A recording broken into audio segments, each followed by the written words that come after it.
The forest was silent except for the wind threading through skeletal branches. Mara's boots sank into the wet soil with every step, her arms aching from holding the two swaddled newborns. Her coat was thin, its seams frayed. The cold pierced her skin like tiny needles. She reached a small clearing where moonlight pooled on a moss-covered stump.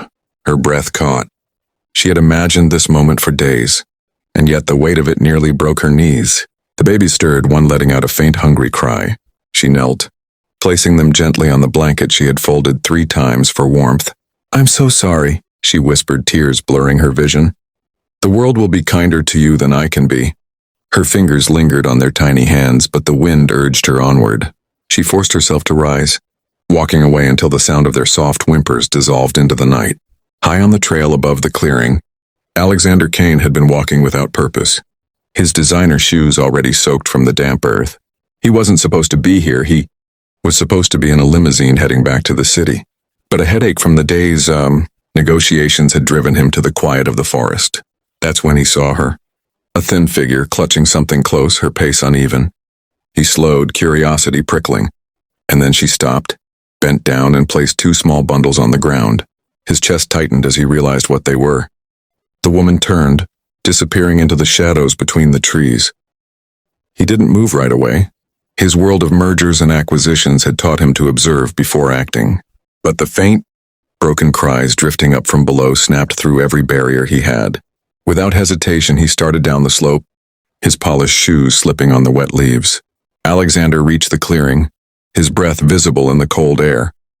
The twins lay bundled together, their tiny faces red from the chill, their cries trembling like weak bird calls. He dropped to his knees, gathering them into his arms. They were so light, too light. One baby's hand brushed against his wrist, the touch startlingly warm against the cold night. Alexander adjusted the blanket, shielding their faces from the wind.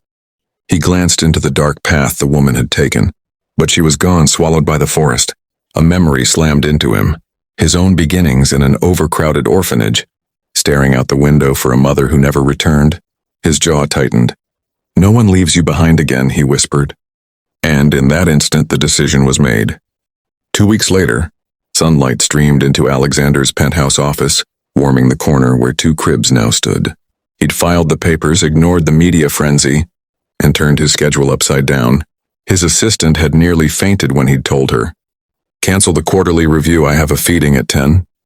On his desk sat a small, wrinkled scrap of paper, the note he'd found tucked in the blanket. "I can't feed them. Please let them live." He had tried to track her down. Lawyers, investigators, but she had vanished like smoke. One twin stirred in his crib. The other cooed in Alexander's arms, wrapping tiny fingers around his thumb. In that moment, the skyscrapers beyond his window felt irrelevant. He wasn't just a CEO anymore. He was their father. And that, he realized, was the most important deal he would ever make.